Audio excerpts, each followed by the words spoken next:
खुला है, खुला है।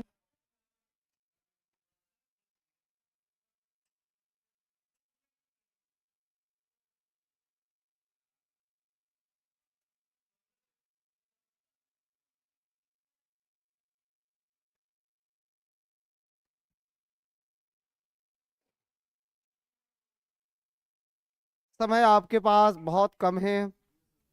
मैं इस चीज को बहुत नजदीक से अनुभव कर पा रहा हूँ। बहुत सब लोग, अभी आप लोग नए हो, आपको अनुभव नहीं है। आप में अभी हनुमान जैसी ताकत दिखती होगी कि हम तो हनुमान वाले रूप है, एक दिन में जो है समुद्र को इस पार से उस पार कर देंगे। लेकिन मुश्किल होगा आपको उस स्थिति को पार करना। फेज 3 वालों, कल ही हमने कहा था 45 दिन भी नहीं है।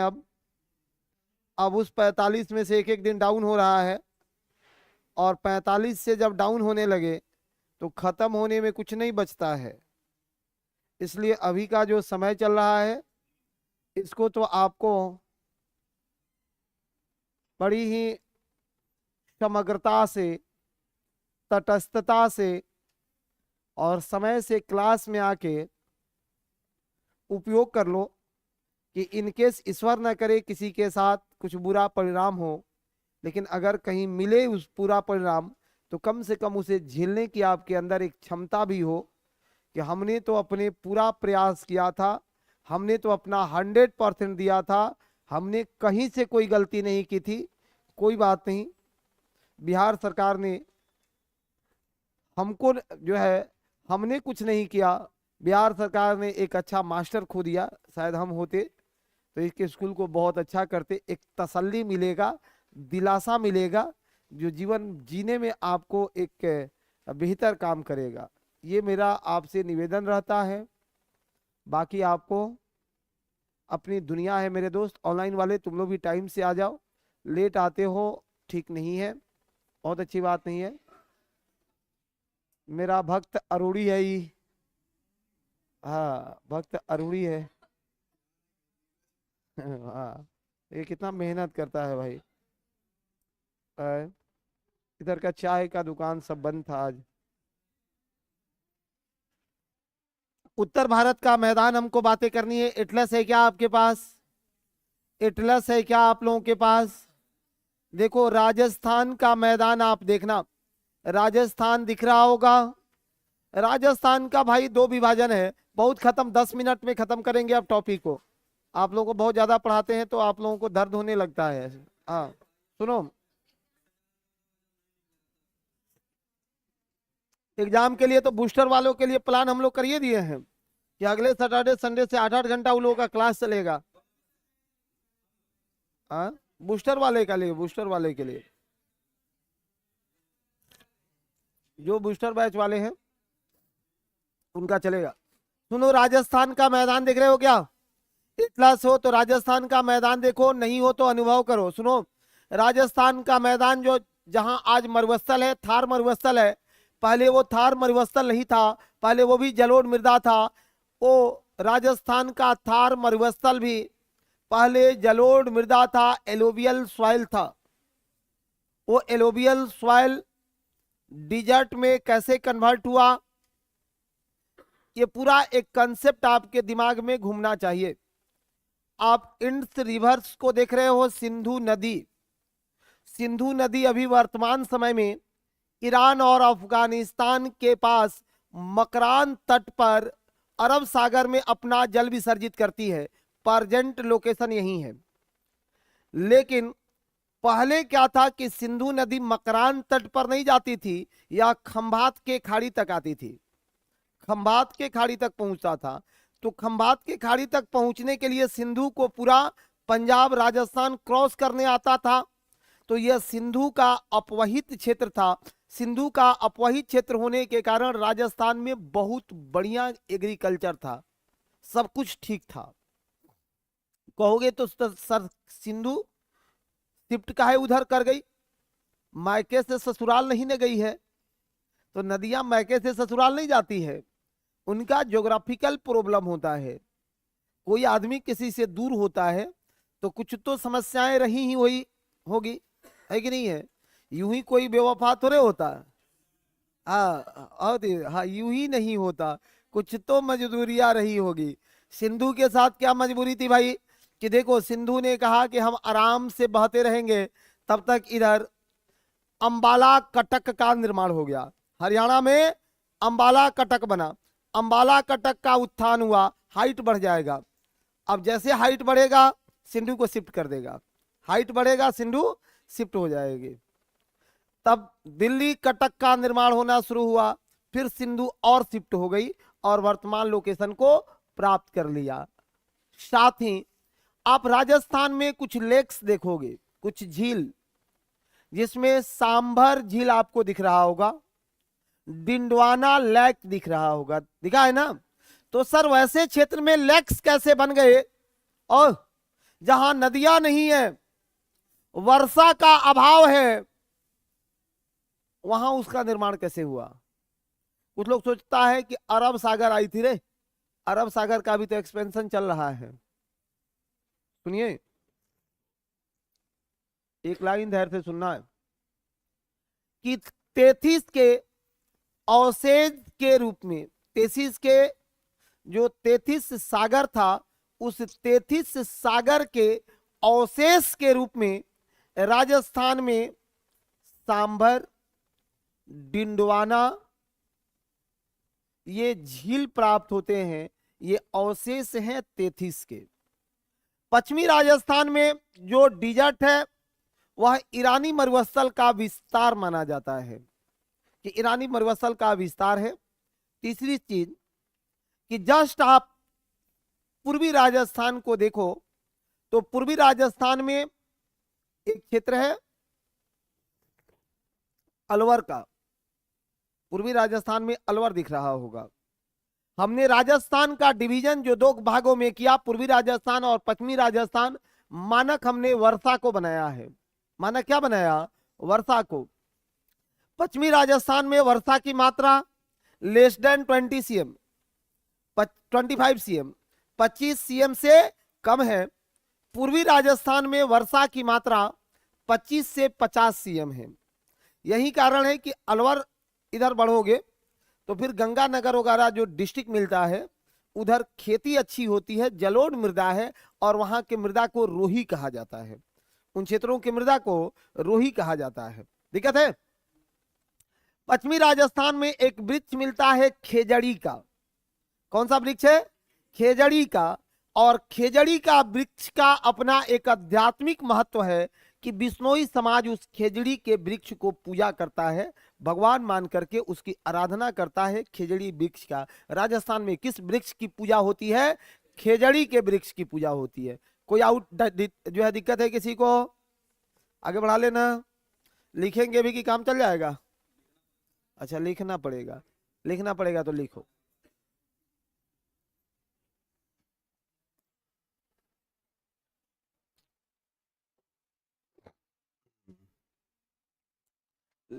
लिखना पड़ेगा तो लिखो।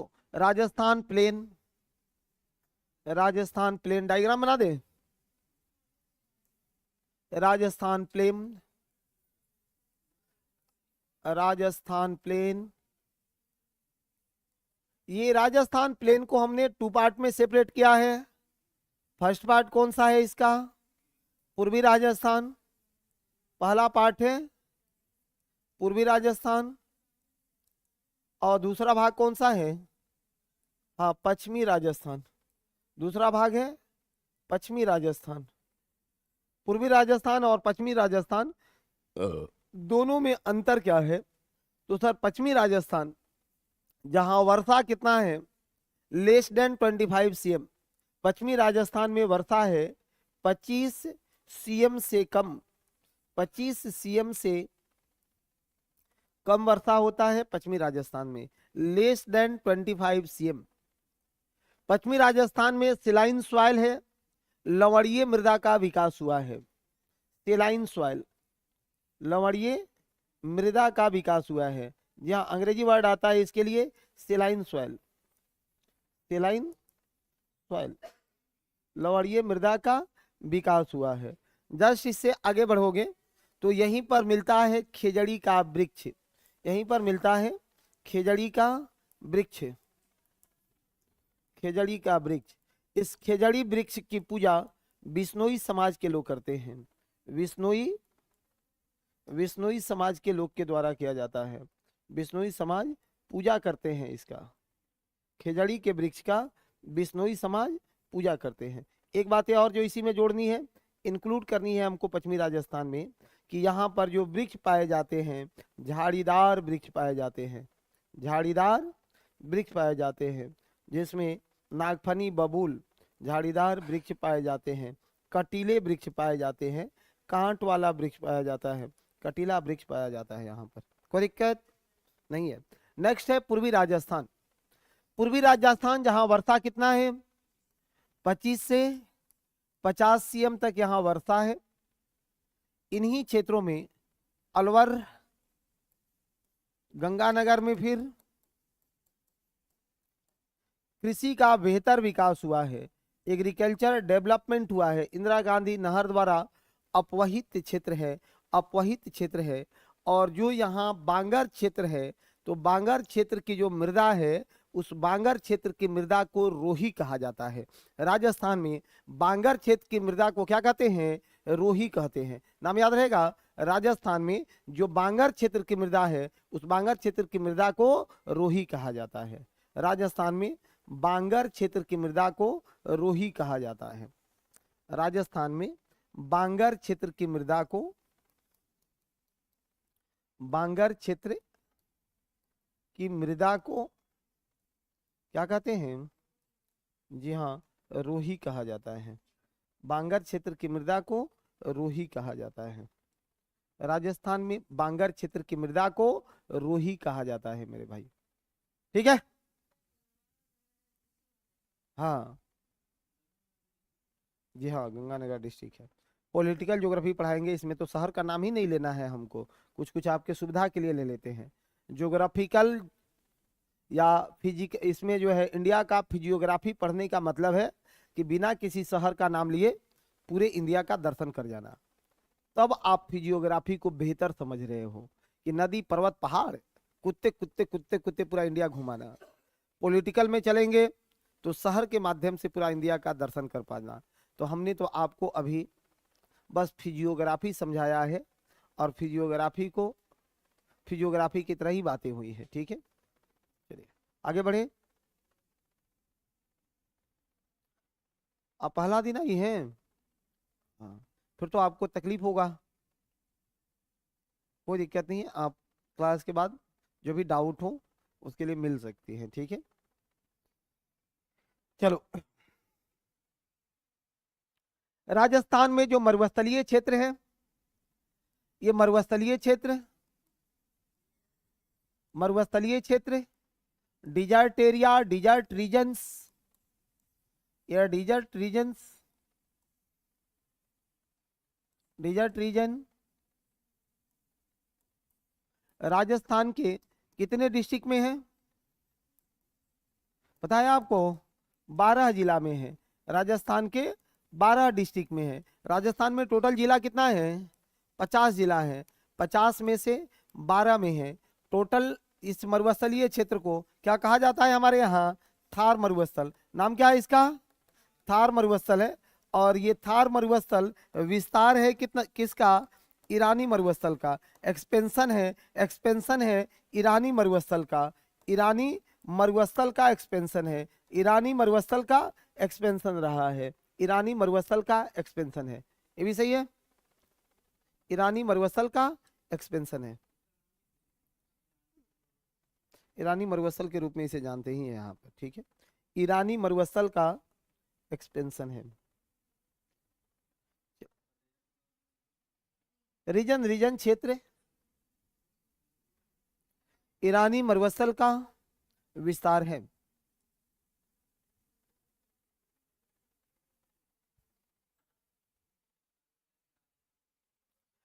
राजस्थान में 12 जिलों में फैला हुआ है। 12 जिला में फैला है। कितने डिस्ट्रिक्ट में? 12 जिला में फैला हुआ है। राजस्थान के कुल 12 जिला में फैला हुआ है। 12 जिला में इसका विस्तार है। राजस्थान में कुल जिले कितने हैं? 50। इसमें से कितने जिलों में फैला है? 12 जिलों में फैला हुआ है, 12 जिलों में ये फैला हुआ है। सही है ना?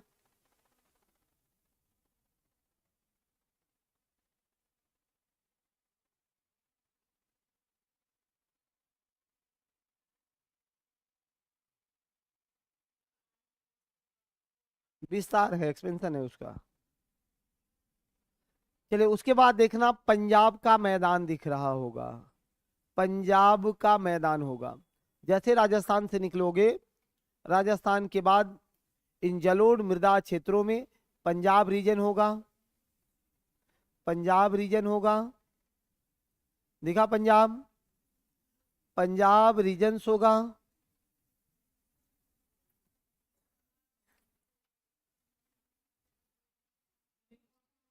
आ? उसको पॉलिटिकल में पढ़ाएंगे। एक लाइन नोट लगा के लिख लो जब लिखना ही है तो। राजस्थान में अवस्थित झीलें, राजस्थान में अवस्थित झीलें, राजस्थान में अवस्थित झीलें सांभर, डिडवाना, सांभर, डिडवाना, हाँ डिडवाना झील, डिडवाना लिखे बोर्ड पर, क्या? डिडवाना, डिडवाना, सांभर, डिडवाना, डिडवाना। यह 33 का अवशेष है, यह 33 सागर का अवशेष है। जी हाँ, यह 33 सागर का अवशेष है। रिसीडुअल कहा जाता है, रिसीडुअल। हाँ इसीलिए वहां झील है, पहले यहाँ 33 था, 33 जब खत्म हुआ तो यहाँ झील बचा हुआ है। ठीक है, इसे 33 का अवशेष है, 33 का अवशेष है। ठीक है, 33 का अवशेष है।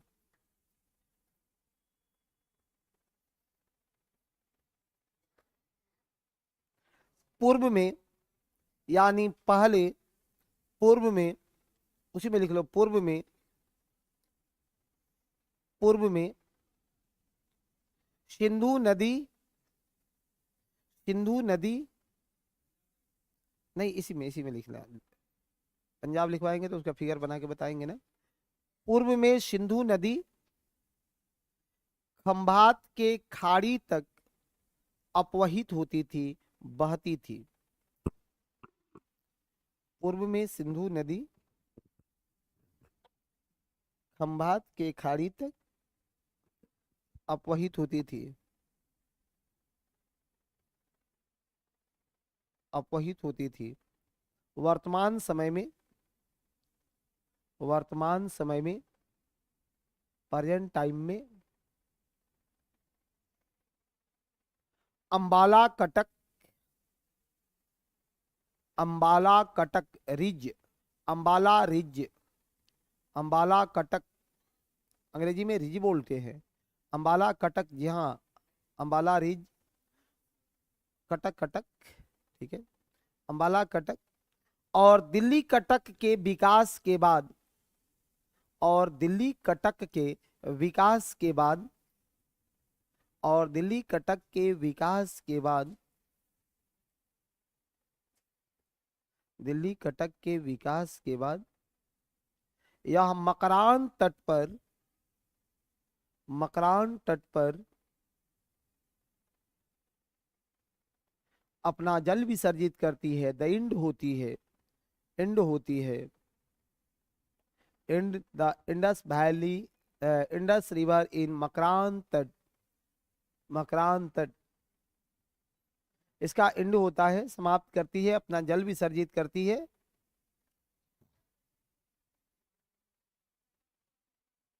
अरे प्लेट टेक्टोनिक थियरी में ही पढ़ाते हैं कि कैसे कटकों का निर्माण होता है, जहां भ्रंशन की स्थिति बनी, प्लेट टेक्टोनिक की स्थिति बनी, यहाँ कटक बनते हैं। ठीक है, पर्वतों का स्वरूप है। आगे, अपवहित मतलब बह रही होती है, फ्लो, फ्लो, फ्लो ना। अच्छा चलिए ठीक है, जहां डाउट हो उस वहां पूछ लीजिएगा। सिंधु नदी जो वर्तमान समय में यहाँ बोखर चू एक लेक जो है, लेक है, ग्लेशियर है, बोखरचू नाम क्या है उसका, बोखरचू। बोखरचू ग्लेशियर है मेरे भाई, बोखरचू ग्लेशियर है। ये बोखरचू ग्लेशियर मानसरोवर झील में, मानसरोवर झील में बोखरचू ग्लेशियर है। यहाँ से अपवहित होते हुए पहले जो ये है ऐसे घूम करके पंजाब होते होते पूरे राजस्थान को कवर करते करते यहाँ खंभात के खाड़ी में अपना जल विसर्जित करती थी। खंभात में, खंभात के खाड़ी में, खंभात के खाड़ी में अपना जल विसर्जित करती थी। ठीक है, यहां बना अंबाला कटक और इधर बना दिल्ली कटक, यहां बना दिल्ली कटक। अब देखो जैसे ही इसका विकास होगा, जैसे ही ऊपर उठेगा तो ये नदी कहाँ शिफ्ट होगी, वेस्ट में शिफ्ट होगी कि नहीं होगी। मान लो यहाँ पानी गांव में बहते रहता है तो हम क्या करते हैं, इसको बांध देते हैं, बांध देते हैं। जैसे बांधते जाओगे पनिया उधर शिफ्ट होते जाता है, होता है कि नहीं। जैसा गांव में मछली वछली पकड़ने वाला ये कम तो करता है। हाँ, सब ज्योग्राफी तो वही सीखा है हम लोग, और आप क्या है ही कि नहीं है, वो सबके पास बहुत ज्योग्राफी है। अब यहाँ से ये शिफ्ट करते करते इंडस अभी आ चुकी है। ये सिंधु नदी कहाँ, मकरान तट पर। सिंधु नदी कहाँ पहुंच गई है, मकरान तट पर। और ये जो क्षेत्र है हम लोगों का, यहीं पर मरुस्थलीय क्षेत्रों का विकास हुआ है। ठीक है, पहले ये मरुस्थलीय क्षेत्र, अब कहोगे कि सर पहले मरुस्थलीय क्षेत्र नहीं था क्या, पहले भी था। ये ईरान मरुस्थल का हिस्सा था, पहले भी था। ईरान मरुस्थल का हिस्सा होता था उधर, पहले सिंधु से वो पार था, अब सिंधु से ए पार हो गया है, कोई दिक्कत। पहले सिंधु से उस पार था, अब सिंधु से इस पार हो गया है। देता है कभी कभी गांव में किसी का खेत, नदी के पता चला कि दादाजी नदी के इस पार उस खेत को जोत रहे थे, आप पोता का टाइम उस पार चल गया। काम हुए तो हुआ है, हाँ काम उतने हुआ है, बस आगे बढ़ाइए आप। आए कटक वो पर्वत नुमा संरचना, ठीक है, रिज। अंतर है, बहुत अंतर है, कटक और पहाड़ में भी बहुत अंतर है। अभी मैं अंतर क्लियर करना आपको नहीं चाहता हूं, नहीं तो आप लोग उसमें चले जाइएगा, प्लेट टेक्टोनिक पढ़ाएंगे तो वहां आपको अंतर क्लियर कर देंगे कि कटक क्या है, पहाड़ क्या है, पहाड़ कब बनते हैं, पर्वत कब बनता है। फिजिकल ज्योग्राफी में एक एक फॉर्मेशन को पढ़ाया जाता है। पिछले बार शायद हमने फिजिकल से शुरू किया था, इसीलिए इस बार इंडियन ज्योग्राफी से शुरू कर दिए। पिछले वाले क्लास में फिजिकल पढ़ा के इंडियन को एक दिन में 2 दिन में उड़ा दिया गया था, तो इस बार सोचे कि पहले इंडियन में पढ़ा लेते हैं। हाँ होगा, बिल्कुल बिल्कुल, 10 का वेद। चलिए आगे बढ़ाओ। हाँ जी,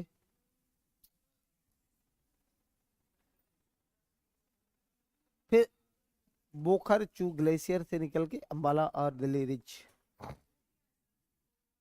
बोखरचू, बोखरचू ग्लेशियर है एगो मानसरोवर झील के पास।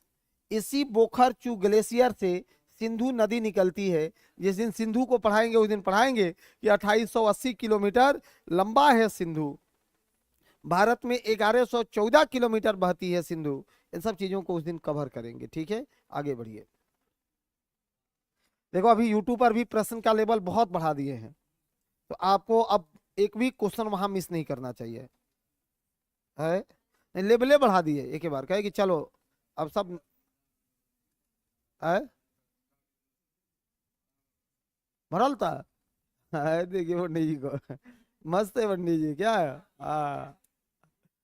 देखो और ये बहुत पढ़ाई हो गया ना, ये 1800 नायक नुयक की सबको बहुत पढ़ा दिए। तो हम भी कुछ दिन से रिसर्च कर रहे थे कि भाई अब उसी दुनिया में पढ़ा जाए जहां अभी क्लासेज नहीं चली है। ठीक है, और बाकी लोग छोटका छोटका बात तो पढ़ाइए रहा है।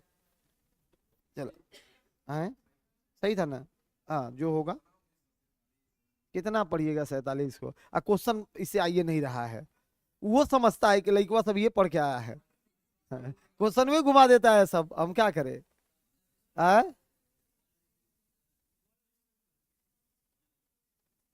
कुछ पढ़ाएंगे इस संडे को, कुछ बड़ा खुरपात होगा।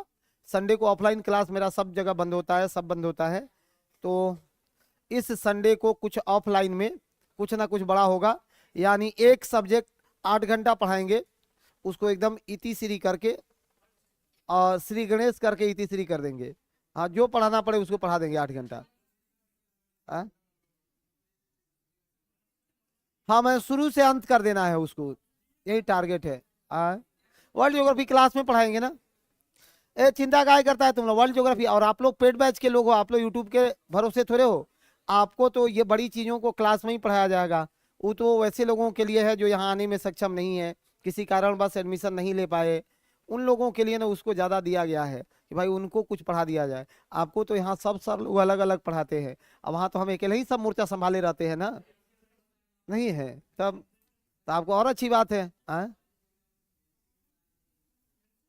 हाँ, तो करवा देंगे ना, उसका एमसीक्यू करवा देंगे। और उसका एमसीक्यू करवा देंगे, कभी हुआ तो 2-4 घंटे का क्लास भी ले लेंगे उस पर। जी नहीं, वो यूट्यूब वाला फ्री वाला का बात हो रहा है। हाँ, उसका लाभ नहीं लेती हैं। कब? तो पिछली बार कब देखी थी? कल कहाँ थी? हाँ देखिए, देखिए मकरान कहाँ पड़ता है? पाकिस्तान और ईरान के बाउंड्री पर अरब सागर के एगो तट है, मकरान तट। अरब सागर का एक तट है मकरान तट, उसी मकरान तट पर ये बना हुआ है। ठीक है, चलो आ जाइए। हो गया, आप बहुत पढ़ा दिए ना राजस्थान को। गंगा का मैदान पर बात करेंगे आपसे कि गंगा का मैदान क्या है, गंगा प्लेन्स क्या है, गंगा का प्लेन्स कहां से कहां तक विस्तृत है, पंजाब का मैदान क्या है, सब पर बातें होगी। थोड़ा सा पंजाब हरियाणा पर बात कर लें तो मेजर हेडिंग लगा लेना, पंजाब हरियाणा मैदान, पंजाब हरियाणा मैदान। तब आते हैं गंगा पर, पंजाब हरियाणा मैदान। फिर एक मैप बना के और सबको उसमें दिखा दूंगा, पंजाब हरियाणा मैदान, पंजाब हरियाणा मैदान, पंजाब हरियाणा मैदान। देखो 5 दोआबों की भूमि पंजाब, 5 नदियों की भूमि पंजाब। द्वाब क्या है? Land between 2 rivers, land between 2 river, 2 नदियों के बीच की दूरी द्वाब है। तो land between 2 rivers called doab. Punjab में 5 द्वाब है। कोई ऐसा धुरंधर है जो बता दे उन 5 द्वाबों के नाम क्या क्या हैं?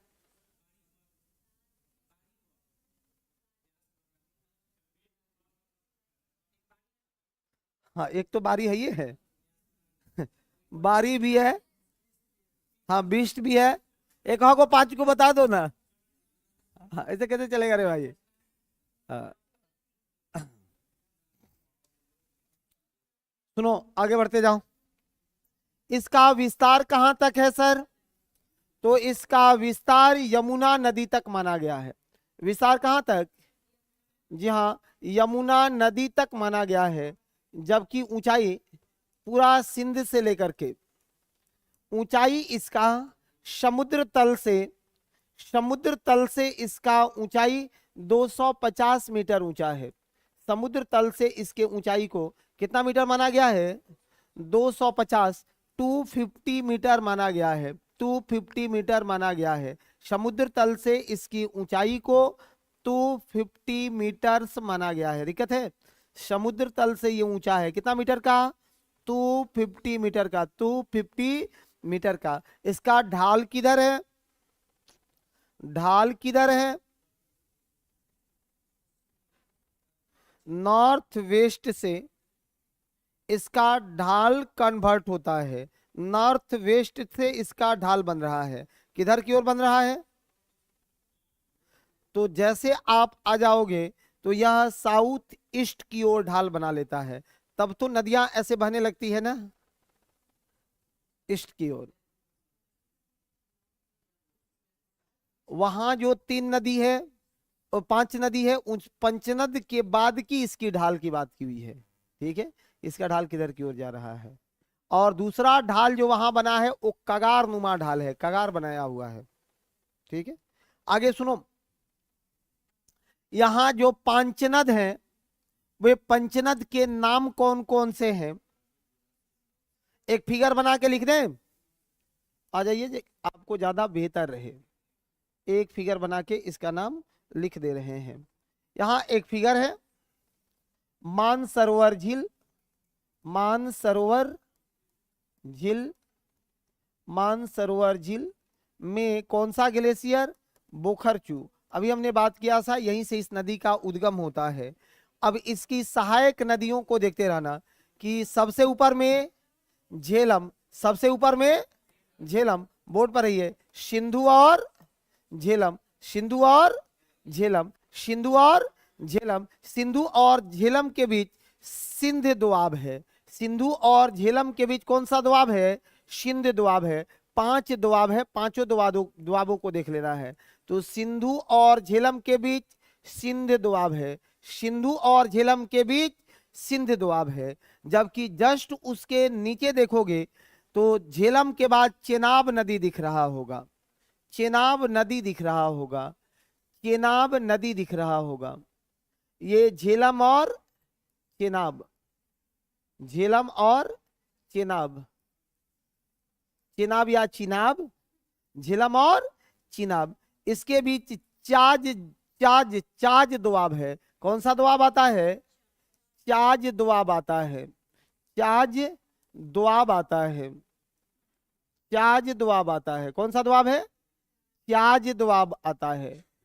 झेलम और चेनाब के बीच चाज दोआब है। दिक्कत है? झेलम और चेनाब के बीच कौन सा दोआब है? चाज दोआब होता है।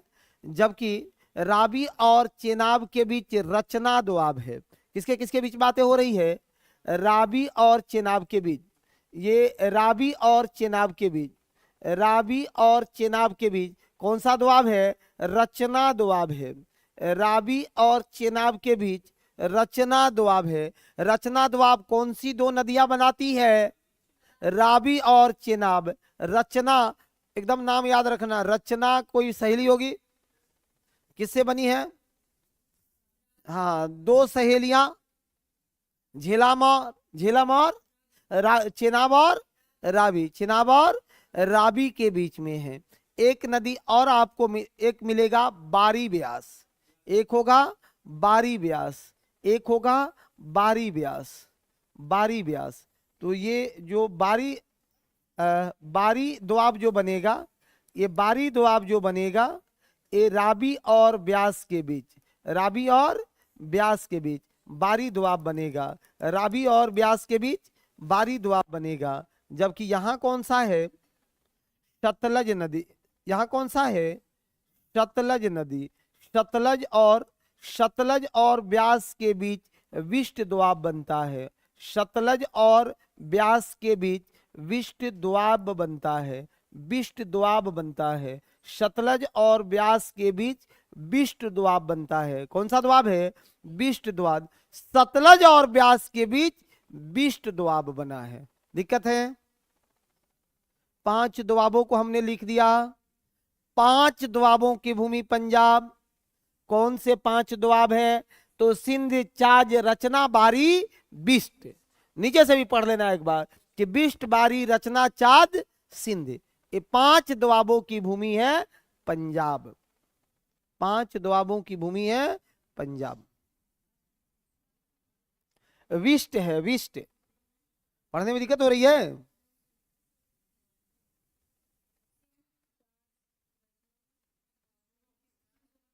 हाँ? ये विष्ट व्यास और सतलज के बीच है। दिक्कत है?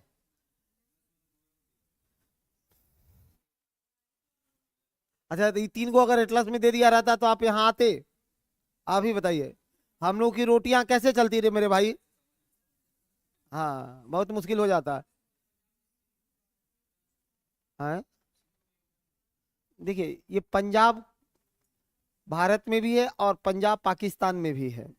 तो पंजाब शब्द जो लेते हैं 5 दोआब, ये केवल भारत एस्पेक्ट में नहीं लेते हैं, ये तो ज्योग्राफिकल एस्पेक्ट में ले रहे हैं ना। तो पाकिस्तान के पंजाब से तो सिंध बहती है। आगे, ठीक है? दिक्कत है? एकदम फिट है ना? हाँ, स्वस्थ रहना है मेंटली। स्वस्थता का मतलब क्या है? मेंटली स्वस्थ रहना है। ठीक है? हाँ, होगा स्वास्थ्य का परिभाषा आपको बायोलॉजी में सर बताए पढ़ाए होंगे कि स्वास्थ्य किसको बोलते हैं, और सोशली जो सब में फिट हो वही ना स्वस्थ है। नहीं तो यहाँ कोई सामाजिक पीड़ित है, कोई मानसिक पीड़ित है, बहुत कम लोग शारीरिक पीड़ित हैं। सबसे ज्यादा पीड़ित कौन चीज से है? मानसिक, सबसे ज्यादा दिक्कत है। हाँ, कोई स्वस्थ बहुत कम है। अब जो है हम लोग के ताऊ जी स्वस्थ है, प्रधानमंत्री जी वो स्वस्थ है, तो छोड़ो, अभी चुनाव है, उन पर भी कोई बातें नहीं होगी। हाँ, चाचा स्वस्थ नहीं है, चाचा बराबर मेंटली डिस्टर्ब रहते हैं। इधर आते हैं इधर जाते हैं तो उधर वाला, उधर जा रहे हैं तो वो सोच रहे होंगे कि पहले ही बार काहे नहीं एक को जगह फिट हो गए। हाँ, जब इधर जा रहे हैं तो उधर वाला मोर्चा खोल दे रहा है, और फिर सोचते हैं कि मजबूर होके कि इधर जाए तो इधर वाला मोर्चा खोल दे रहा है। ये बात ठीक नहीं है। चलिए, ये आज इलेक्शन भी हो रहा है ना पूर्णिया में। आप लोगों की सेवा करता रहूं इतना ही बहुत है, लेकिन अपने मत का प्रयोग करना चाहिए निश्चित रूप से। हाँ, निश्चित रूप से सबको सबको अपना वोट देने जाना है, अपना वोट देने जाना है डंके के चोट पर, क्योंकि आपका एक एक वोट आपके लोकतंत्र को बनाता है। हम इसके समर्थक हैं, बहुत अच्छी बातें हैं। अपना वोट दो जाकर के। मैडम, आप टीचर से पूछ रही हैं किसको देंगे? कोई बताएगा वोट देने का अधिकार कौन सा अधिकार है?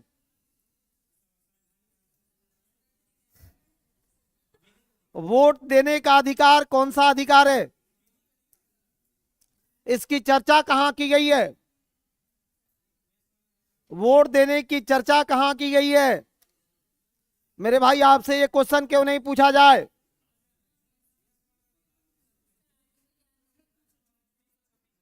ये आर्टिकल तो इसका मतलब पढ़वे नहीं की है आप। ये आर्टिकल में है ये नहीं है तो फिर आर्टिकल मिलेगा कहां से आपको? भूल जाती हैं, अपने से जाके ही माथा लड़ा लेती है दीवार में कि फूटो माथा लड़ा लेती है कि नहीं? हमने आर्टिकल का बात किया है जी? नहीं है, एकदम नहीं लड़ाना है। चलो, छोड़ो, हटाओ। रिप्रेजेंटेटिव ऑफ पीपुल एक्ट 1950 में चर्चा की गई है वोट देने के अधिकार के बारे में। ये जन प्रतिनिधित्व अधिनियम में इसकी चर्चा की गई है वोट देने के अधिकार का। ठीक है, आप पढ़ना कभी, आरपीए 1950 और 51 दोनों में है। ठीक है, थोड़ी हटाइए हटाइए हटाइए। ए, नहीं घुसेंगे, किसी और सब्जेक्ट में नहीं घुसेंगे भाई। मेरा अपना सब्जेक्ट प्यारा है, बहुत मोहब्बत है हमको इस सब्जेक्ट से। चलो, हाँ, यूट्यूब पर सब सब्जेक्ट में घुसते हैं, यहाँ नहीं। नहीं तो सर लोग गुस्सा जाएंगे ना, तो गुस्सा जाएंगे, सब लोग गुस्सा जाएंगे। आओ बोर्ड पर हो मेरे दोस्त। अब पंजाब में सबसे बड़ा चैलेंज क्या है? अभी पंजाब में सबसे बड़ा चैलेंज क्या है, समस्या क्या है? भूमि का निर्वाणीकरण। सबसे बड़ा समस्या क्या है? भूमि निर्वाणीकरण। भूमि निर्वाणीकरण सबसे बड़ी समस्या क्या है? भूमि निर्वाणीकरण। पंजाब का सबसे बड़ा चैलेंज क्या है, समस्या क्या है? भूमि का निर्वाणीकरण होना। क्यों निर्वाणीकरण हो रहा है इसका बता रहा हूं। जो है बहुत हेवी इरिगेशन के कारण, बहुत हेवी या अति सिंचित होने के कारण, अति सिंचित होना निर्वनीकरण के समस्या को उत्पन्न कर रहा है। वहां पर अति सिंचित होने से, ज्यादा सिंचाई करने से क्या होगा कि जो पोषक तत्व हैं वो जल के सहारे धीमे धीमे धीमे धीमे रिस जा रहे हैं और भूमि की उर्वरा शक्ति कम होते जा रही है। ये सबसे बड़ा चैलेंज बनता जा रहा है पंजाब में। हाँ, वो तो बनता ही है। अच्छा, वो नाइट्रोजन साइकिल, ऑक्सीजन साइकिल, वो हमसे पढ़िएगा कहाँ, इन्वायरमेंट में। यहाँ मत पढ़। अब देखिए डिमांड कैसे कर दिए रे भाई, ये सब कहाँ से कहाँ पहुंचा देता है हमको। तुम लोग भी एकदम कठपुतली गुड़िया समझ ले है कि जो मन करेगा बोलेगा, तो मत समझो ऐसा, पढ़ाने दो।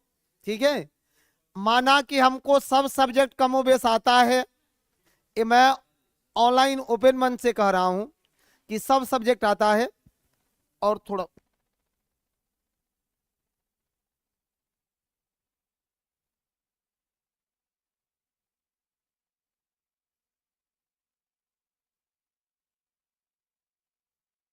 उसी सब्जेक्ट पर हम आपसे बात करेंगे, क्योंकि हमारे ऊपर भी एक मालिक है, उनके ऊपर भी एक मालिक है, और हम लोग के सुपर मालिक है डॉक्टर रंजीत कुमार आईएएस।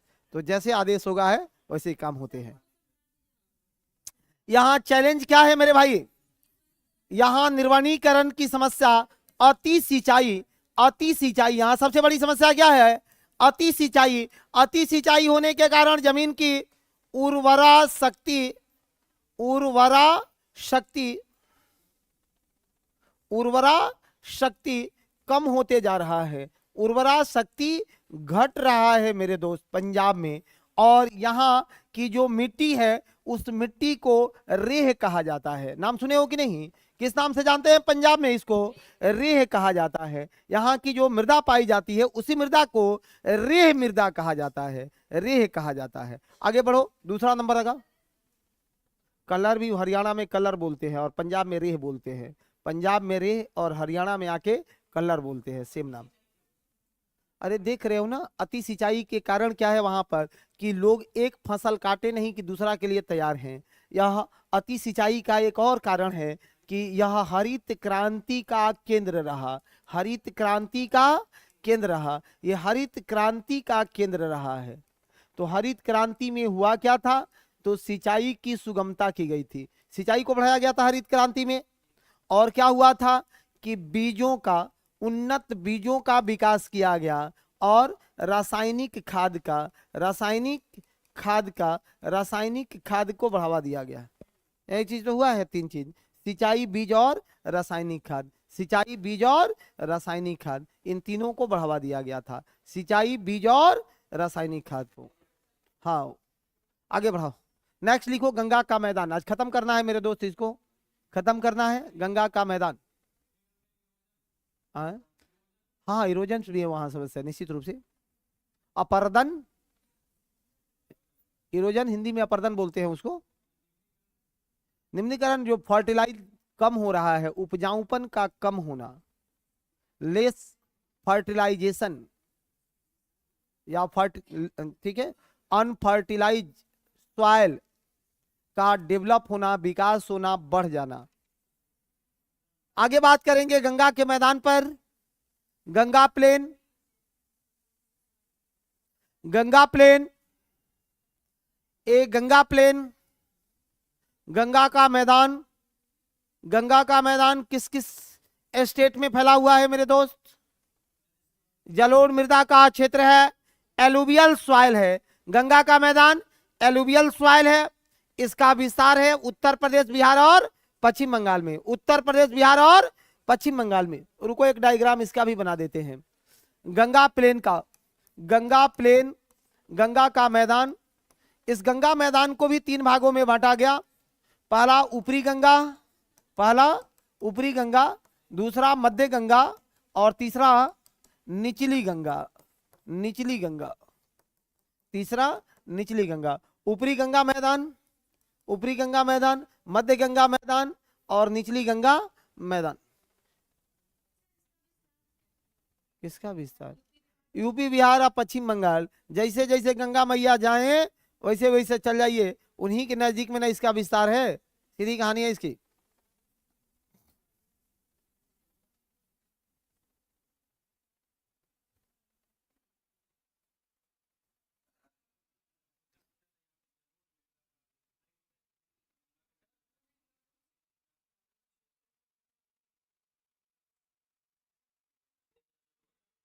नहीं, 1000 से 2000 भी नहीं होगा, 900 से 1100 होगा,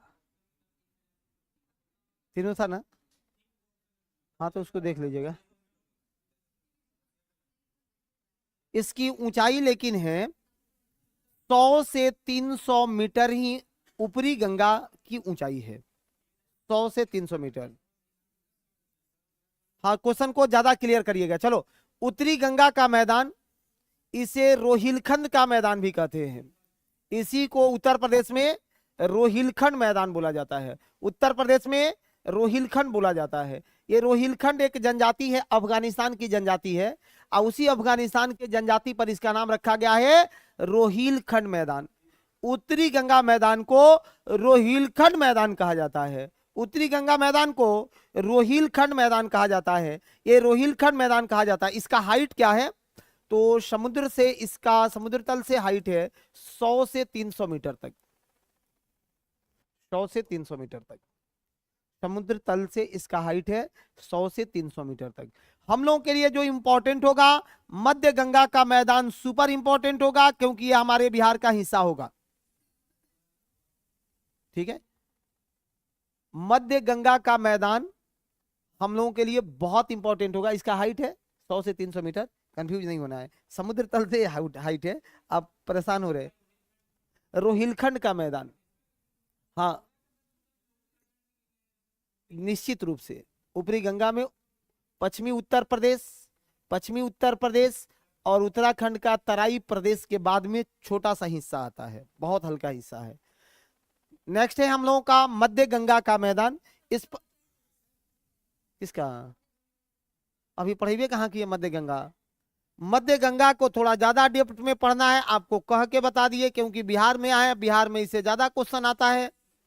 ठीक है, अरे भाई एनसीईआरटी तुम लोग 2 बार 3 बार पढ़ गया तो भी क्लास समझ में नहीं आ रहा है, तब तो बहुत मुश्किल है। अतः पढ़ लीजिए ना एक बार जो लोग नहीं पढ़ा है। ये मध्य गंगा का जो मैदान है, इसको 3 भागों में बांटा गया है।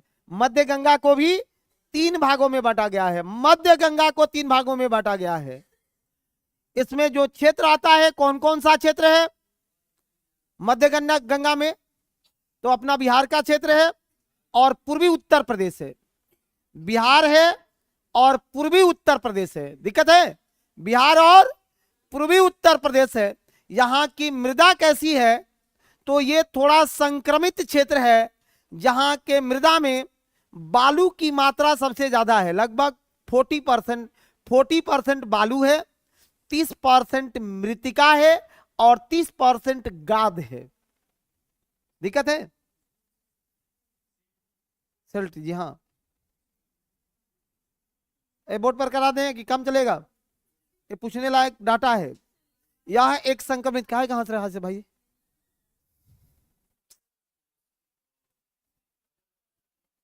ऐसे मत करिए, ऐसे नहीं करना है ना। किसी भी स्तर पर आपसी बात करना आपके लिए नुकसानदायक हो सकता है। आप नहीं समझ रहे हैं कि क्लासेस कितनी गंभीर चल रही है। आप सुनो इधर, क्या कहोगे कि सर ये संक्रमित क्षेत्र है, यह संक्रमित क्षेत्र है। किसका संक्रमित क्षेत्र है मेरे भाई, तो ये ऊपरी गंगा और मध्य गंगा में जो मिला हुआ क्षेत्र है संक्रमित क्षेत्र है, जहां बालू, मृतिका और गाद का मिश्रण मिलेगा इसके सॉइल में, मृदा में। इसके मृदा में सबसे ज्यादा क्या मिलता है, बालू लगभग कितना %, 40%, मृतिका कितना 30% और गाद कितना होता है 30%, गाद 30%। सबसे पतला क्या मिलता है मिट्टी में, सबसे पतला रूप क्या है मिट्टी का, मृतिका है। हाँ कल क्वेश्चन भी आया है, 0.002 mm जो है इसका डायमीटर होता है। बहुत अच्छी बात है, ये मृतिका है, सबसे जो पतला है वो मृतिका ही होता है। इसी को 3 फॉर्मों में बांट करके पढ़ लेना है। पहला होता है मगध मैदान में अवध का मैदान, अवध से आए हैं राम, तो अवध का मैदान का एक्सपेंशन कहां, अवध में, देख रहा अवध को, मध्य गंगा में पहला डिवीजन किसका करोगे, अवध के मैदान का। मध्य गंगा है इसलिए इसको गहरा पढ़ा दिए, नहीं तो कह के पढ़ाते हैं कि तुम लोग चाहते क्या हो वही सुनाएंगे। अवध का मैदान, तो सर ये अवध का मैदान का विस्तार कहां से कहां तक है, गोमती से घघरा तक। अवध का मैदान कहां से कहां तक, गोमती से घघरा तक, गोमती से घघरा तक। घघरा देख रहे हैं ना, उत्तर प्रदेश के पास एक नदी होगी गोरखपुर से अगवा में, अपना सारण में भी जाओगे, सारण में भी जाओगे तो ये बाउंड्री बनाता है किससे, उत्तर प्रदेश से, जिसे अवध में सरयू भी कहा गया है, अयोध्या में सरयू कहते हैं। तो दोनों के बीच का जो मैदान है अवध के मैदान के रूप में जाना जाता है। बाढ़कारी क्षेत्र है, फ्लड एरिया है, और यहां पर चावल वगैरह का या खाद्यान्न फसलों का उत्पादन ठीक ठाक होता है। दिक्कत है? 2-3 इंफॉर्मेशन को इसमें लिख लेना है। पहला, अवध का मैदान। ये मेरे भाई अवध का जो मैदान है, अवध का जो मैदान है ये कहां तक है? जी हां, गोमती से घघरा तक, गोमती से घघरा तक अवध का मैदान है, गोमती से घघरा तक। दिक्कत है? गोमती से घघरा, नहीं, घाघरा ही उसे बोलते हैं, ठीक है। उसका नाम घग्गर भी लिखा हुआ मिलेगा आपको, देखो इसका नाम घग्गर भी लिखा मिलेगा, एक घग्गर लिखा मिलेगा, और इसको घग्गर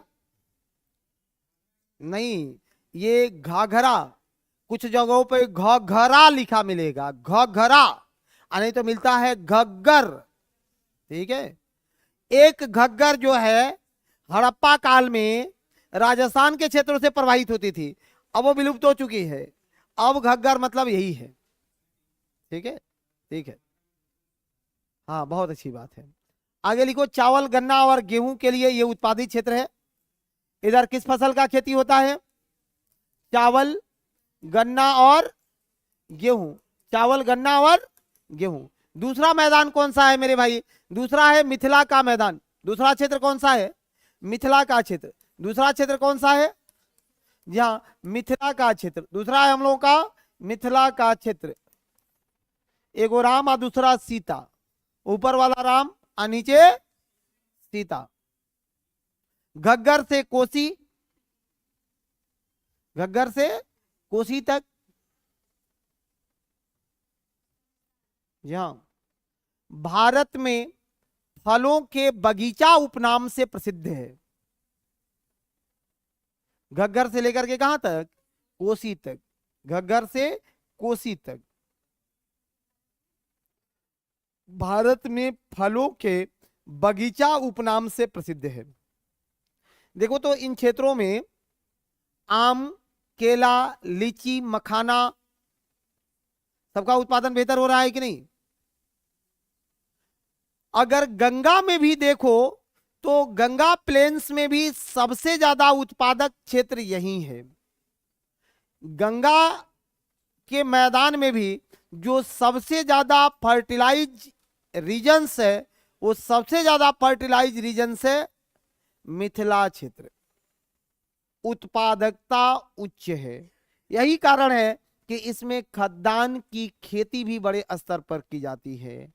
यहाँ आम, लीची, केला, मखाना का उत्पादन किया जाता है। जी हाँ, तंबाकू के उत्पादन किया जाता है। तंबाकू कैसे छूटेगा? और इन्हीं क्षेत्रों में गंगा का किनारे, गंगा का किनारे, गंगा के किनारे ताल क्षेत्र का विकास हुआ है। गंगा के किनारे ताल क्षेत्र का विकास हुआ है। ताल क्षेत्र का मीनिंग्स क्या है? ताल कहते किसको हैं? जो क्षेत्र लगभग 6 महीनों तक जलमग्न हो, जल से घिरा हुआ हो या डूबा हुआ क्षेत्र हो, अंडर वाटर रीजन्स हो, उसी को ताल रीजन कहा जाता है। अब मुंगेर वगैरह में देखता है ना, लोग कहता है ताल के है। ताल का मतलब लोगों को लगता है कि ये बहुत बदमाश होगा। अरे क्या कहानी है? ताल मतलब बदमाश होता है। दियरा जिसको आप लोग बोलते हो, तो दियरा थोड़ा अलग क्षेत्र भी है। ताल और दियरा में अंतर होता है। ताल और दियरा में अंतर होता है। बिहार में अंतर होता है। बिहार का अलग स्ट्रक्चर है कि नहीं है? अब उतनी चीजों को आप लोग नहीं झेल पा रहे हो, क्योंकि नहीं, कैसे लिखवा दे। देखो, अब ये बिहार जहां खड्डा बना होगा, जहां नदियां गर्त बनाती होगी, जहां नदियां क्या बनाती हो? गर्त बनाती होगी, खड्डा खड्डा बन के चलता होगा, वो बिहार क्षेत्र है। दियरा क्षेत्र क्या है? जहां सेंट्स बालू की मात्रा सबसे ज्यादा हो और वहां पर नदियों का जो है अपवहित क्षेत्र, कभी बाढ़ और के स्थिति में हो जाता हो। ताल क्षेत्र वह हो जहां हर साल ही 6 महीना निश्चित रूप से जल में डूबा हो और जलोढ़ मिट्टी का क्षेत्र रहा हो। रबी फसल का उत्पादन सबसे ज्यादा ताल क्षेत्र में होता है। रबी फसल का उत्पादन सबसे ज्यादा ताल क्षेत्र में होता है। अभी भी ताल क्षेत्र वाले चना वगैरह का कितना उत्पादन करते हैं भाई? देखो तो जितना चना है ये सब इन्हीं ताल क्षेत्रों में तो होता है। हैं? ये गंगा के किनारे पर जो दक्षिणी किनारे का जो जो संकीर्ण क्षेत्र है वो ताल कहलाता है। नहीं नहीं, वो पूर्वोत्तर में तो इसको दूसरा कुछ नाम है।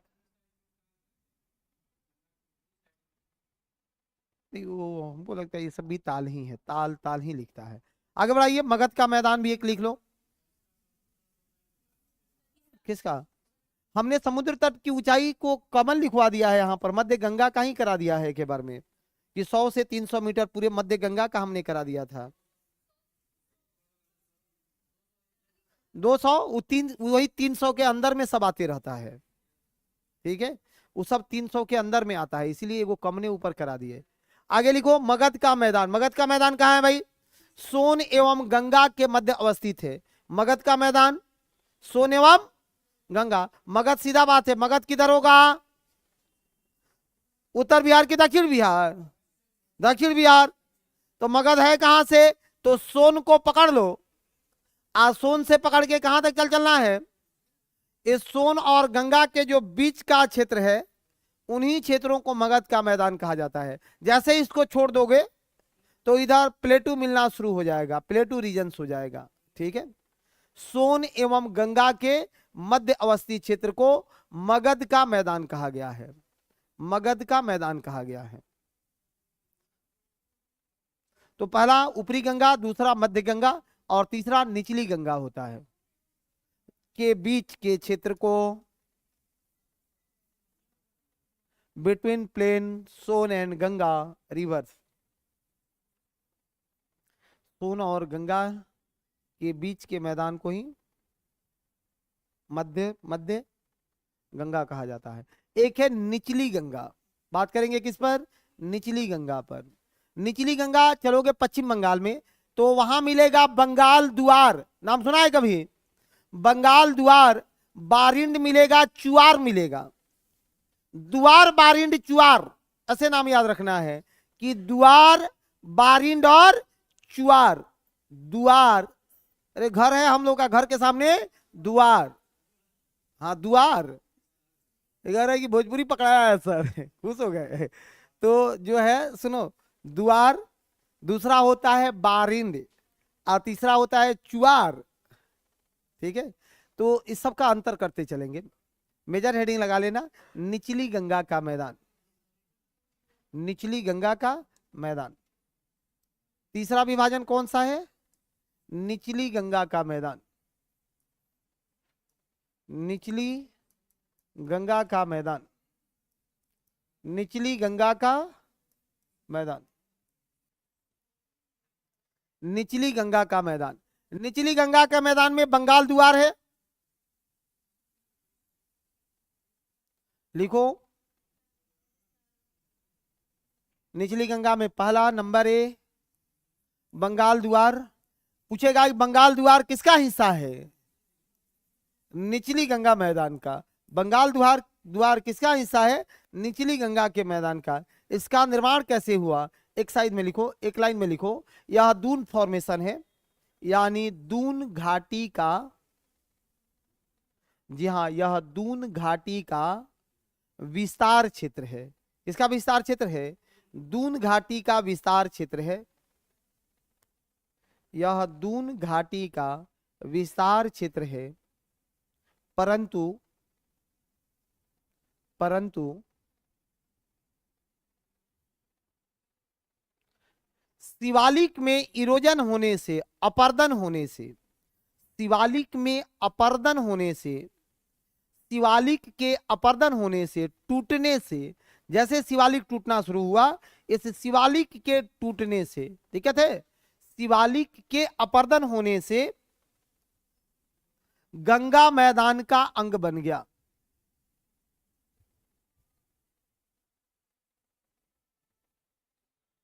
गंगा नदी का गंगा मैदान का अंग बन गया, गंगा मैदान का अंग बन गया। दिक्कत है? एकदम आसान है, किसको याद नहीं है कि बंगाल द्वार? सर बंगाल द्वार आपको जब हिमालय पढ़ा रहे होंगे तो उसमें पढ़ाए होंगे कि देखो शिवालिक के पास का जो क्षेत्र है वह पश्चिम में दून और पूरब में द्वार कहलाता है। पढ़े थे उस दिन भी। उसी द्वार में जब अपर्दन हुआ, द्वार टूटने लगा, तो टूट करके बना क्या? बंगाल में गंगा मैदान बना है, गंगा मैदान बना है। यहीं पर अवस्थित है चिकन नेक ऑफ इंडिया, जो 22 किलोमीटर का एक क्षेत्र है, जहां दार्जिलिंग है, जो चाय की खेती के लिए सुप्रसिद्ध है। वही ये मैदानी क्षेत्र चावल उत्पादन में भी प्रमुख स्थान रखता है। दिक्कत है तो दोनों बातों को मेंशन कर लीजिए। कौन कौन सी दो बात हैं? नंबर 1 कि चिकन नेक ऑफ इंडिया, इन्हीं क्षेत्र में चिकन नेक ऑफ इंडिया अवस्थित है। Chicken neck of India, Bharat का chicken neck of India. Chicken समझ रहे हो ना, मुर्गी के गर्दन जैसा है। मुर्गी के गर्दन, ये पूरा मुर्गी के शरीर इस साइड, और गर्दनवा चिकन नेक, अब फिर मुंहवा चल गया है उस साइड। देखो तो भारत को पकड़ के ही पे एगो मुर्गी ले आओ, एगो मुर्गी दान करेगा तब ना दिखाया जाएगा। ये कैसे जो है पैर पकड़ के खींच दो कन्याकुमारी, खींचा जाएगा ना। अब फिर इसका मुंहवा ले आके लटका देना है पूर्वोत्तर भारत में, तो इसको बोलेंगे चिकन नेक। ठीक है, हाँ। जिसका जिसका जिस क्षेत्र में आएगा उसको वो हिस्सा मिलेगा, नहीं मिलेगा? हाँ, कन्याकुमारी वाले को पैर खिया जाएगा, नाखून। हाँ, नहीं हम लोग है तो हम लोग को तो ठीक है। ये पूछ चल जाएगा राजस्थान में जी। हाँ, पूछ राजस्थान में चल जाएगा। मुड़िया मुड़िया इधर आएगा पूर्वोत्तर भारत में। आगे बढ़ा, आगे बढ़िए। लिखो चिकन नेक ऑफ इंडिया है, जो 22 किलोमीटर चौड़ा है, जो 22 किलोमीटर चौड़ा है, 22 किलोमीटर चौड़ाई है इसकी, 22 किलोमीटर चौड़ा है। एक शब्द लिखना है इसी में, बहुत कमाल का शब्द है, लिखो। इन्हीं क्षेत्रों में दार्जिलिंग अवस्थित है। इन्हीं क्षेत्रों में कौन सा जगह है? जहां दार्जिलिंग अवस्थित है, दार्जिलिंग है, जो चाय उत्पादन के लिए सुप्रसिद्ध है। चाय उत्पादन के लिए प्रसिद्ध है, चाय उत्पादन के लिए प्रसिद्ध है। आगे बढ़ो। बारिंड, बारिंड निचली गंगा मैदान में पहला है बंगाल द्वार, और दूसरा कौन है? बारिंड। दूसरा कौन है रे भाई? बारिंड है। दूसरा क्या है? बारिंड है। दूसरा बारिंड है, दूसरा बारिंड है। सबका ठीक है? ये बारिंड मालदा देख रहे हो क्या? मालदा गैप, मालदा मुर्शिदाबाद, जो सिराजुद्दौला की राजधानी होता था, मुर्शिद कुली खान ने जो अपने राजधानी के रूप में विकसित किया था, वह क्षेत्र इसी में आता है। कौन सा क्षेत्र आता है? मालदा और मुर्शिदाबाद का, मालदा और मुर्शिदाबाद का। लिख लो एक लाइन में, मालदा और मुर्शिदाबाद वाले क्षेत्रों में फैला है। तीसरा सी, निचली गंगा का डिवीजन करके सी नंबर पर कहां ले चलोगे निचली गंगा को? Sundarban delta, Sundarban delta, Sundarban delta, Sundarban delta. जी हां, सुंदरबन डेल्टा। निचली गंगा मैदान का तीसरा सेपरेशन कौन सा है? सुंदरबन डेल्टा। क्यूआर आगे पढ़ेंगे, चिंता नहीं करिए, क्यूआर पढ़ा देंगे, काहे ना चिंता करते हैं, क्यूआर भी पढ़ाएंगे। ठीक है? सुंदरबन डेल्टा, ये सुंदरबन डेल्टा, ये सुंदरबन डेल्टा का कुछ ऐसा रूप है कि इधर से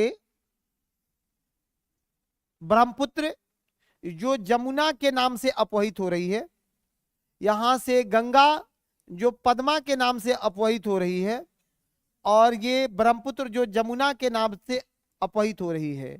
और बराक जैसे ही इसमें प्रवेश किया, या मेघना के रूप में प्रवाहित होने लगे, मेघना के रूप में प्रवाहित होने लगे। तो हम लोगों ने अपने इतिहास में लिखा कि यह गंगा जमुना की डेल्टा है, जबकि बांग्लादेश ने कहा कि रे भाई ये जो डेल्टा है, ये गंगा जमुना का अगर कह देंगे तो भारत इसका श्रेय ले लेगा। तो क्या लिखा है अपने यहाँ ज्योग्राफी में, मेघना का डेल्टा है।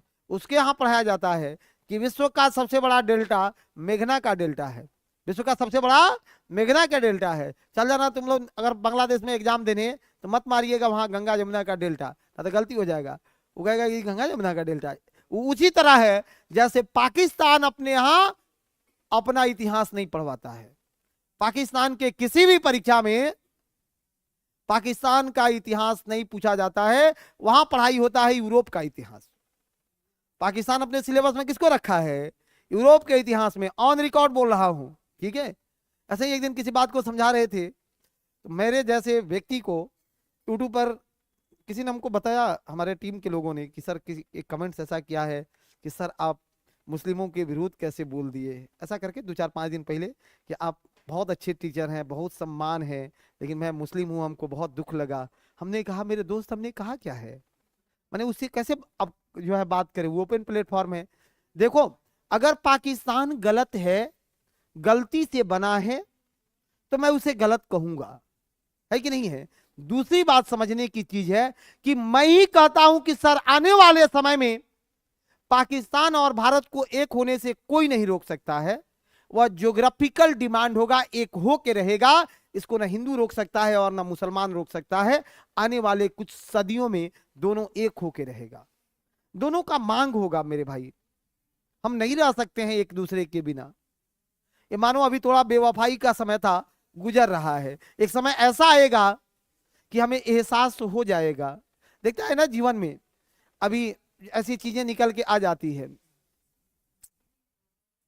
छोड़ो, सुनो, ए मेरे भाई बोर्ड पर हो, मेरी बातों को सुनो, धैर्य से सुनो, पैसे से सुनो। क्या समझा रहे थे, क्या समझा रहे थे, कहां पहुंच गए? अब पाकिस्तान के बारे में कुछ बोल रहे थे उससे पहले। हाँ, पाकिस्तान के इतिहास पर बात हो रही थी ना, कि पाकिस्तान का इतिहास यूरोप का इतिहास भी पढ़वाता है। कारण क्या है कि उसको लगता है कि अगर अपना इतिहास हम पढ़ाए तो हमारा इतिहास ही क्या है। अभी बताओ पाकिस्तान का इतिहास ही क्या है, 1947 के बाद क्या है। बच्चे पढ़ेंगे ना सर वहां के भी कि पाकिस्तान बना क्यों। अगर भारत में अबुल कलाम जैसे लोगों को भारतीय जनता अपने सर माथों पर रखी, 6 साल तक कांग्रेस का अध्यक्ष बना के रखा गया। हमने अब्दुल कलाम आजाद को अपना सबसे करीबी माना, हिंदू मुस्लिम सिख ईसाई सबों ने माथों पर अभी बैठाया है, मिसाइल मैन के नाम से प्रसिद्धि प्राप्त है। हमने अपना तीसरा ही प्रेसिडेंट के रूप में मुस्लिम को चुना, और आज भी भारत में इतनी बढ़िया प्रेम और सौहार्द है, तो वो लोग अपने यहाँ के हुक्मरानों को कोसेंगे कि छोड़ेंगे? कोसेंगे। इसी चिंतन के लिए मैं बताना चाहता था कि वो खुद वहां के बच्चे अपने हुक्मरानों को कोसना शुरू करेंगे कि जिन्ना साहब आपने अच्छा नहीं किया, क्योंकि फादर ऑफ नेशन है। और वो पढ़ेंगे कि हमारे यहाँ मौर्य कैसा था, गुप्त कैसे थे, कैसे मौर्यों के समय में अफगानिस्तान तक थी। उनके मन में लालसाएं आ सकती है, ये छोड़ो, अब ये समय अब हटाते हैं और पुनः एक बार भारत के साथ अपनी यात्रा को बढ़ाते हैं, तो देश में उनकी एकता रहेगी कि टूटेगा? टूटेगा। इसीलिए सोचे कि इसको जड़े से हटा दो। मुगल आए, मुगल आए, मंगोल से ना आए थे भाई, लेकिन मुगलों की स्थिति देखो तो भारत को कितना बढ़िया और समृद्ध बना दिया। वो अगर पाकिस्तान में पढ़ाया जाए, लोगों को हजम होगा? नहीं हो पाएगा। यहां तक कि मुगलों को भारत में भी पढ़ाया जाए तो बहुत से लोग नहीं मान पाएंगे। और मैं इतिहास विषय नहीं है, इसीलिए अब मैं क्रिटिकल बोलूंगा भी नहीं। मुगल तो मक्का जाने पर भी मना करते थे, वो सजा के रूप में मक्का भेजते थे, समझ रहे हो ना। इसलिए अब नहीं बोलेंगे, अब आगे बढ़ने दो, नहीं तो फिर गड़बड़ हो जाएगा, नहीं गड़बड़ हो जाएगा, फिर गड़बड़ हो जाएगा, फिर कोई कहेगा कि गड़बड़ बोल दिए। आओ सुंदरबन डेल्टा पर बातें हो रही है, कहां बात कर रहे थे हम? जी हाँ, Sundarban delta, Sundarban delta, Sundarban delta. इसलिए हमने ये सफाई दे दिया कि कहीं आप लोगों में कोई व्यक्ति ऐसा लिखा होगा तो अपनी बातों को रियलाइज कर जाएगा, इसलिए हमको सफाई दे देना पड़ा अपने उस बात पर आज मौका निकाल के। चलो सुंदरबन डेल्टा, सुंदरबन डेल्टा क्या है? विश्व का सबसे बड़ा डेल्टा है, विश्व का सबसे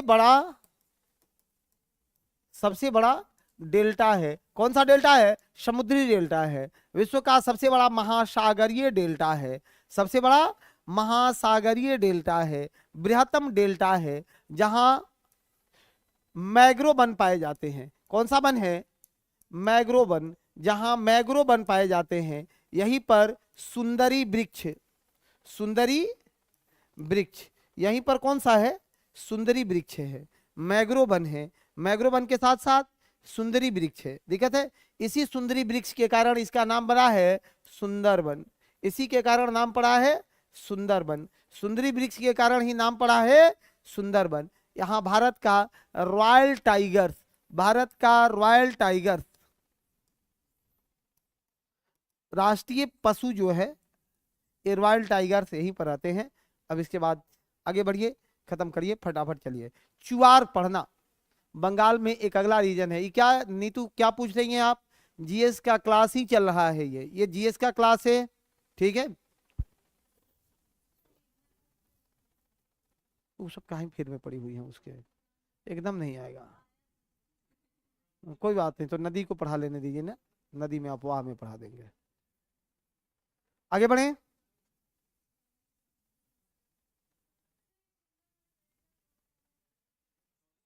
आए क्या पूछ रही हैं? सुंदरबन डेल्टा, अभी तक तो उसी को पढ़ा रहे थे कि यह गंगा और जमुना के जो दोआब है, इस गंगा जमुना दोआब को ही सुंदरबन डेल्टा कहा जाता है। तो ये बंगाल के तो 24 परगना क्षेत्र में है ही, बांग्लादेश में भी ये अवस्थित है, बांग्लादेश में भी ये अवस्थित है। हाँ विवादित क्षेत्र बहुत ये है। सुनो, एक काम करो, चुआर लिख लेना कि चुआर किसको कहते हैं, चुआर किसको कहते हैं, चुआर क्षेत्र को, चुआर, चुआर लिखे बोर्ड पर, क्या?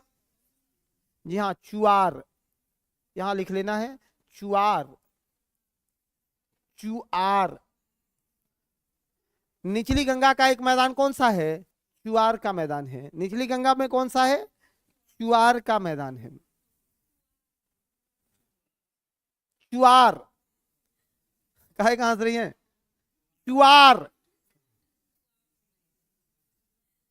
ए चूहा बिल्ली कुछो करो, पढ़ो चुआर, ठीक है। चुआर, ये चुआर कहते किसको हैं? जो बालू का द्वीप हो या बालू का स्तूप हो, उसे चुआर कहा जाता है। जो वहां बालू का द्वीप हो, सैंड आइलैंड है, उस बालू के द्वीपों को ही चुआर कहा जाता है, बालू के द्वीपों को ही चुआर कहा जाता है, चुआर कहा जाता है इसी को। बालू स्तूप अर्थात बालू का द्वीप, ये कहां विकसित होगा? ये बालू का द्वीप विकसित कहां होगा, डेवलप कहां होगा? तो देखो ये नदियां, ये सरिताएं जब बंगाल के खाड़ी में अपना जल विसर्जित करेंगी तो ढाल वहां मंद हो जाता है, ढाल मंद हो जाता है। जैसे ही ढाल मंद होगा, इनके बीच में देख रहा है ना, वितरिका का निर्माण होते रहता है। जैसे ये वितरिका, ये इसके बीच का जो क्षेत्र बनेगा ना, वहीं बालू द्वीप है, यहीं बालू द्वीप है। और इन वितरिकाओं के मध्य की जो क्षेत्र है, उन्हें चुआर बोला जाता है। दिक्कत है? हाँ, इन्हीं को तो बोलते हैं चुआर, वही तो बालू का द्वीप बनेगा। हाँ, इंग्लिश वर्ड भी चुआर ही है, CHUWAR, जब यार। इसका क्षेत्र तो बता दिए कि जहां जहां कोई नदी बंगाल के खाड़ी में, पश्चिम बंगाल में अपना जल विसर्जित करती है ना, तो वो ढाल मंद होने के कारण उनकी धारा एक से ज्यादा हो जाती है और बीच का जो क्षेत्र बनता है ये, यही क्षेत्र चुआर कहलाता है। इसी क्षेत्र को क्या कहते हैं? चुआर कहते हैं। इन्हीं क्षेत्रों को चुआर कहा जाता है। सब लोग ठीक हो? आगे बढ़िए। चुआर कहा जाता है। एक चीज और पढ़ना है, इन्हीं क्षेत्रों में देखो तो चुआर क्षेत्रों में दलदल ज्यादा होगा, जहां मांगुर मछली का सबसे ज्यादा पालन या उत्पादन किया जाता है। मांगुर मछली का सबसे ज्यादा उत्पादन किया जाता है। मांगुर जानते हो ना, बिहार की राजकीय मछली है मांगुर। बिहार की राजकीय मछली है मांगुर। काहे का? मांगुर नदी पर की मछली पर, अभी तो पूरा मार्केट में भर रहे। हाँ आगे लिखो, असम का मैदान, लास्ट लिखना है असम का मैदान। चुआर में तो वही गया जी हाँ, ये चुआर का क्षेत्र हमने बता लिया है मेरे भाई। क्या बताया है चुआर पर? चुआर पर क्या बातें की? कि यह बंगाल के खाड़ी में वितरिकाओं के मध्य बालू का द्वीप है। इन जगहों पर दलदली क्षेत्र बनता है जहां मांगुर मछली का पालन और उत्पादन भी किया जाता है। इसको पढ़े ना?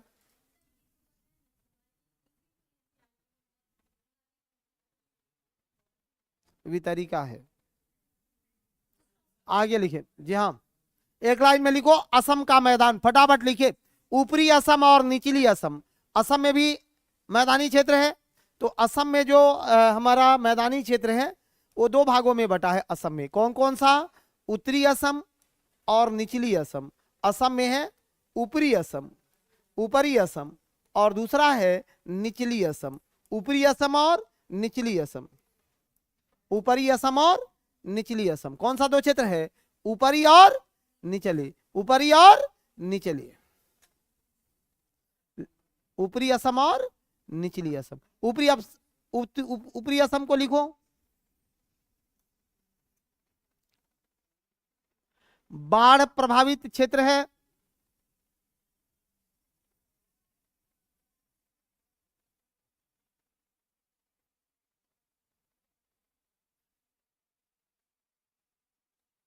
बाढ़ प्रभावित क्षेत्र है।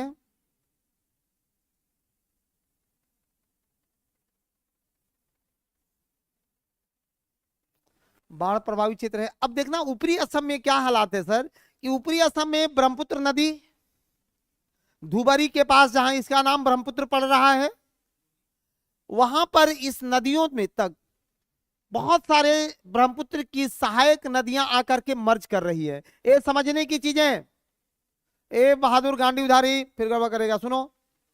ये असम में धुबरी के पास लोहित, सुबानसिरी, ये सब नदियां आकर के जब ज्वाइंट कर रही है, तो ये नदियां पर्वतीय क्षेत्रों से बह करके आती है, तो अपने साथ सेडिमेंट को लेकर के आती है, अवसाद को लेकर के आती है, और इसमें सेडिमेंटेशन होना शुरू होता है, अवसादीकरण होना शुरू होता है। तो जैसे ही इसमें अवसादीकरण होना शुरू होगा, उसी अवसादीकरण का परिणाम है कि माजुली द्वीप बना हुआ है। माजुली द्वीप बना हुआ है, और ये माजुली द्वीप भारत ही नहीं विश्व का सबसे बड़ा नदीय द्वीप के रूप में बना है। आपसे पूछा जाएगा कि बताओ मादीय द्वीप बना क्यों? कह देना कि सर ये मैदानी भागों में है, बना द्वीप है, और ब्रह्मपुत्र की सहायक नदियां जो अपने साथ अवसाद सेडिमेंट को बहा कर लाई, वो जब इकट्ठा हुए तो उसने द्वीपों का निर्माण कर दिया, और माजुली द्वीप ये बना दिए। यहां पर नहर कटिया, डिगबोई, माकुम, ये सब नाम सुना है ना? पेट्रोलियम उत्पादन का केंद्र है। पेट्रोलियम उत्पादन का केंद्र है ऊपरी में।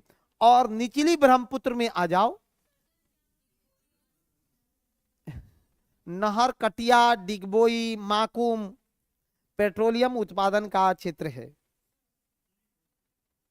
लिख लिए तो ठीक है, नहीं लिखे तो समझ लीजिए, ठीक है।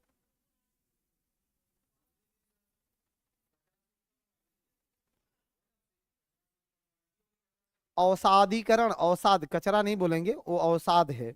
कचरा और अवसाद में बहुत डिफरेंस है, ठीक है।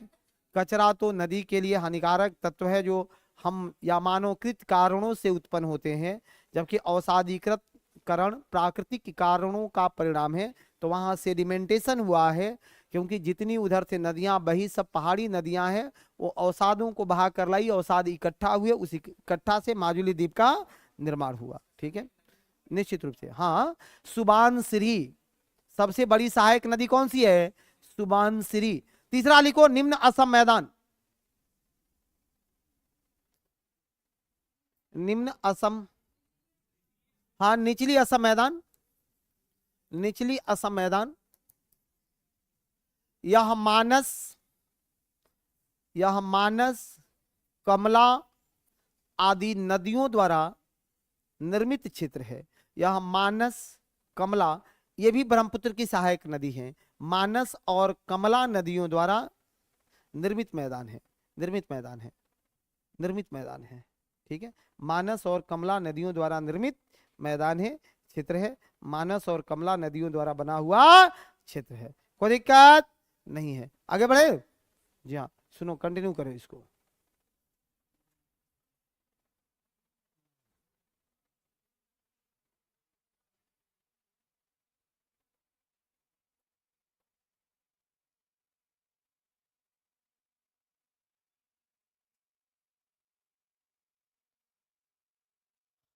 आगे आइए, आपको आइलैंड पढ़ा दें। अब हमने भारत मुख्य भूमि आपको सब बातों को पढ़ा दिया, थोड़ा सा बचा है आइलैंड। बात कर ले आइलैंड पर, द्वीपों पर। अंडमान निकोबार और लक्षद्वीप, यही द्वीप है ना? अंडमान निकोबार में कितने द्वीप हैं? 572। कितने द्वीप हैं? 572। अंडमान में 550 और निकोबार में 22। अंडमान में 550 और निकोबार में 22, टोटल बने हैं 572। 572। अंडमान को कितने भागों में बांटते हो? 4 भाग में। अंडमान को कितने भागों में बांटा गया है? 4 भाग में। और निकोबार को 3 भागों में। निकोबार को 3 भागों में, अंडमान को और निकोबार को। सही है ना? समय आप लोगों का समाप्त हो चुका। अगर लेट नहीं आते हैं तो आगे भी नहीं पढ़ा सकते हैं। 10:30 मतलब 10:30। कल आप लोगों का